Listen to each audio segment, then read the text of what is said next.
नमस्कार everyone, this is प्रीति शौर्य मापा में आप सबका स्वागत है।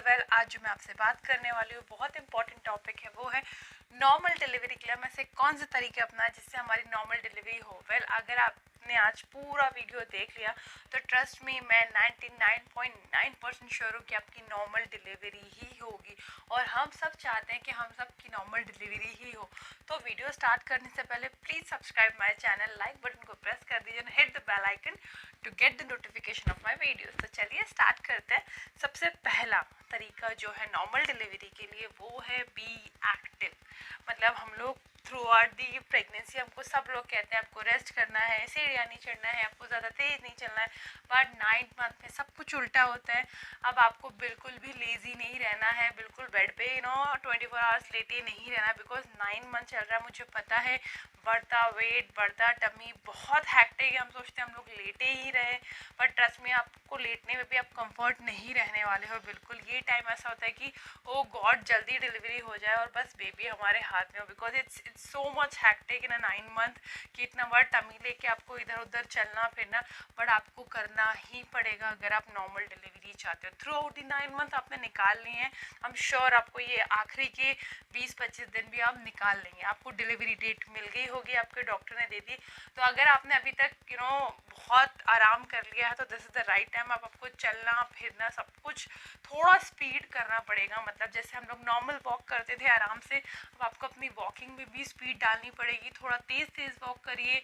आप चाहे अपने घर के टेरेस पे कर लीजिए, चाहे अपने हस्बैंड के साथ बाहर नीचे वॉक करने जाइए, बट तेज़ वॉक करिए ताकि आपकी नीचे टमी पे प्रेशर पड़े और बच्चा नीचे की तरफ खिसके और अपनी सही पोजीशन बहुत जल्दी ले ली, ताकि बच्चे का जो सर है वो नीचे की ओर आना बहुत ज़्यादा ज़रूरी होता है नॉर्मल डिलीवरी के लिए। तो जितना हो सके तेज़ चलिए, और अगर आपके साथ कोई है तो आप 3-4 स्टेप्स भी तेज़ उतर सकते हैं। मतलब स्टेप्स भी आप तेज़ थोड़ा उतर सकते हैं, पर आपके साथ कोई होना ज़रूरी है, हड़बड़ी नहीं करनी है। इसलिए मैं आपको कहूँगी आप वॉक करिए 20 से 25 मिनट और तेज़ वॉक करिए। इतना नहीं कि आपकी सांस फूल जाए, पर फिर भी अपनी जो नॉर्मल वॉक है उससे थोड़ा सा स्पीड अप करिए अपनी वॉक को। ये पहला तरीका है आपकी नॉर्मल डिलीवरी के। दूसरा जो तरीका है वो है, मुझे पता है समर सीजन चल रहा है तो गर्म चीज़ें खाना थोड़ा सा हैक्टिक होता है, बट आपको कुनकुना हल्का सा ल्यूकवार्म वाटर, जो नॉर्मल हम ठंडा पानी पीते हैं वो आपको नहीं पीना है। आप थोड़ा सा कुनकुना पानी पीने की आदत डालिए, आप उसी को पीजिए। आपकी बॉडी को अंदर से वार्म करता है। बेबी बहुत ईजीली नीचे खसक जाता है। तो गर्म चीज़ें खाइए आप। मैंगो सीजन चल रहा है, मैंगोज आप खा सकते हैं। मेरी डॉक्टर ने बिल्कुल छूट दे दी थी मुझे 9 मंथ में कि अब आपने मैंगो एंजॉय कर सकते हो, तो आप भी खा सकते हैं। मैंगो खाइए, दूध में घी डालकर आपको पीना है, बट इसका एक सही टाइमिंग होता है। आप अपने डॉक्टर से एक बार ज़रूर कंसल्ट कर लीजिए। अगर आपका बीपी नॉर्मल है, बीपी हाई नहीं है, तो आप बिल्कुल स्टार्ट कर सकते हैं 2 हफ्ते पहले। अगर बीपी हाई चल रहा तो एक बार डॉक्टर से पूछ लीजिए कब स्टार्ट करना है, क्योंकि ऐसा नहीं है कि आपको पूरे महीने भर इसको पीना है, बिल्कुल नहीं, क्योंकि इससे बीपी बढ़ सकता है। तो आपको 1-1.5 हफ्ता जब बाकी हो तब आप एक बड़ा ग्लास दूध का लीजिए, उसमें 2-3 चम्मच शुद्ध देसी घी डालिए और उसको पी जाइए, ताकि आपकी बॉडी में अंदर से चिकनाई बढ़े और बच्चा बहुत इजीली नीचे की ओर खसक जाए। ये तीसरा तरीका है जो आपको बहुत अपनाना ही है। मुझे पता है बहुत ख़राब टेस्ट होता है दूध घी का, but you have to, because मैंने भी किया था तो आपको भी करना है। और इसके बाद में जो चौथा तरीका होता है कि आपको अब तक आपने रेस्ट कर लिया होगा अच्छा खासा, घर में मेड भी लगी होगी, I am sure about that, but अब आपको पोछा लगाना शुरू करना है। भले ही आपके घर में मेड लगे फिर भी आप पोछा खुद लगाइए, और पोछा लगाते आप जिस पोजीशन में बैठे उस पोजीशन को होल्ड करने की कोशिश करिए।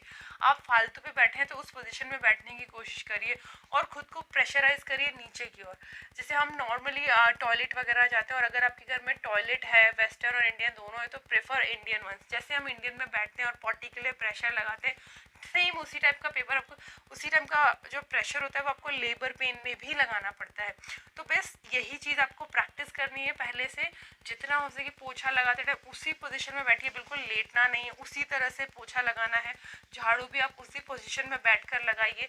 बहुत मुश्किल होता है सरकना, बट यू हैव टू। अगर आपको उस आखिरी के दर्द से डील करना है तो आपको ये चीज़ पहले से प्रिपेयर करनी पड़ेगी, और इतना आपने अगर कर लिया तो आपको आखिरी टाइम लेबर के टाइम बहुत ईजी हो जाएगा, क्योंकि आप ऑलरेडी प्रिपेयर रहेंगे। इंडियन टॉयलेट को यूज़ करना सीखिए, उसी को बहुत मुश्किल है मुझे पता है, पर जितना आप अभी आप बियर कर लेंगे ना, आपको लास्ट लेबर के टाइम पे बहुत ईजी हो जाएगा। और डक वॉक करना शुरू करिए। वेल अगर आप पोछा लगा रहे हो और डक वॉक दोनों सिमिलर ही होते हैं। अगर आप पोछा नहीं लगा रहे तो डक वॉक जब आपको टाइम मिले तब आप करना शुरू करिए। मैं उसका एक वीडियो बना दूंगी कि डक वॉक आप कैसे कर सकते हैं। करेक्ट वे में करना ज़रूरी है, इसलिए अगर आपको नहीं आती तो आप रिस्क मत उठाइए। आप सीधे सिंपल अपना जो पोछा हम सालों से लगाते आ रहे हो पोछा लगाना आप शुरू करिए। और जितना आप उतना लगाएंगे और जितना हो सके ना आप सब्जी वगैरह तोड़ रहे हैं कुछ भी करें पैरों को फैलाकर बैठेंगे तो ज़्यादा, जितना पैर खोलने की कोशिश करिए ताकि आपका जो वजाइनल पोर्शन है वो थोड़ा ओपन होए और आपका बेबी नीचे की ओर खस के ज़्यादा अच्छा रहेगा। क्योंकि डॉक्टर अब 9 मंथ आपका चल रहा है तो वो टेस्ट करते रहेंगे, 2 फिंगर टेस्ट करते हैं ताकि देखें कि आपका जो सर्विक्स का मुंह कितना खुल रहा है, 1 इंच 2 इंच या कुछ खुला है या नहीं खुला है। मैं वो भी आपको बताऊंगी कि 2 फिंगर टेस्ट कैसे होता है, उसके लिए मैं अपना नेक्स्ट वीडियो ज़रूर बनाऊंगी, तो देखना ना भूलें। इसके बारे में जो मैं नेक्स्ट बात करती हूँ वो है आपका बटरफ्लाई एक्सरसाइज है, वो आपको शुरू कर देनी है। वेल वो तो मैंने आपको कहा कि 6 मंथ से आपको बटरफ्लाई एक्सरसाइज करनी ही करनी है, पर अगर आपने अभी नहीं करी तो करेक्ट वे में बटरफ्लाई एक्सरसाइज शुरू कर दीजिए। आप जब आपको टाइम मिले तभी एक्सरसाइज आप कर सकते हैं और सही तरीके से कीजिए। मतलब ऐसे गलत नहीं किए सिर्फ पैर हिला रहे हो उससे कुछ फ़र्क नहीं पड़ेगा, करेक्ट वे में होना बहुत ज़रूरी है। उसके बाद में आपको जो लास्ट तरीका है वो ब्रीदिंग एक्सरसाइज। ब्रीदिंग मतलब आपको सांस रोकनी नहीं है और छोड़नी नहीं है, normal deep breath in deep breath out, breath in breath out करना ज़रूरी है। ये इसलिए कि आपका जो स्टैमिना है वो अच्छा बने, क्योंकि आपको लेबर पेन में बहुत स्टैमिना की ज़रूरत होती है तब, क्योंकि बहुत पेन होता है। ट्रस्ट में 20 हड्डियों के टूटने के बराबर का पेन होता है, बट वो थोड़ी देर का होता है। बस आपके 3 से 4 दर्द अच्छे आते हैं और आपका बेबी आपके हाथ में होता है, तो आपको वो करना ही है। और उसके लिए आपको प्रिपरेशन शुरू करनी है अभी से। ब्रीद इन ब्रीद आउट की एक्सरसाइज करिए ताकि आपका स्टेमिना अच्छा बिल्ड हो।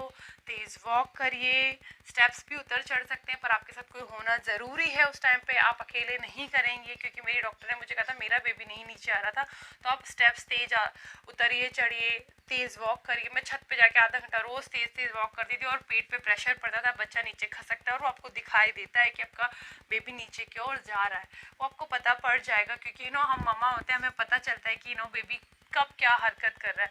तो ये चीज़ का आपको ध्यान रखना है। दूध घी पीने की आदत डालिए, करना ही है। डक वॉक शुरू करिए, पोछा लगाइए।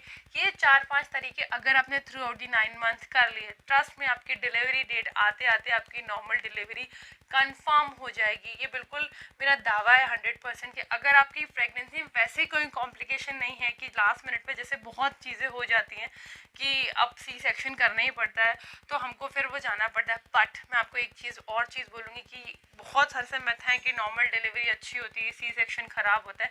ऐसा कुछ भी नहीं होता, दोनों ही बहुत मुश्किल चीज़ें हैं, दोनों बहुत इजी नहीं होती। मतलब एक डिलीवरी बेबी का तो जन्म होता है, न्यू मम्मा का भी जन्म होता है। सबसे ज़्यादा ज़रूरी आपका बेबी सेफ़ होना चाहिए, मम्मा सेफ़ होना चाहिए।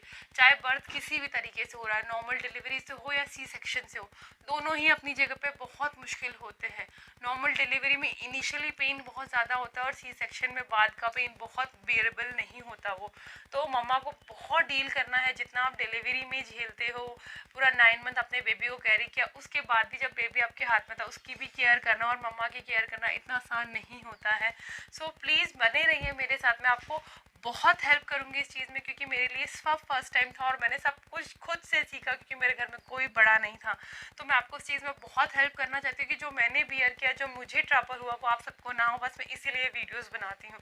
सो please subscribe my channel, because मेरा बेबी बहुत छोटा है, मैं उससे टाइम निकाल के आप सबके लिए चीज़ें अपनी कोशिश करती हूँ, एफर्ट डालती हूँ।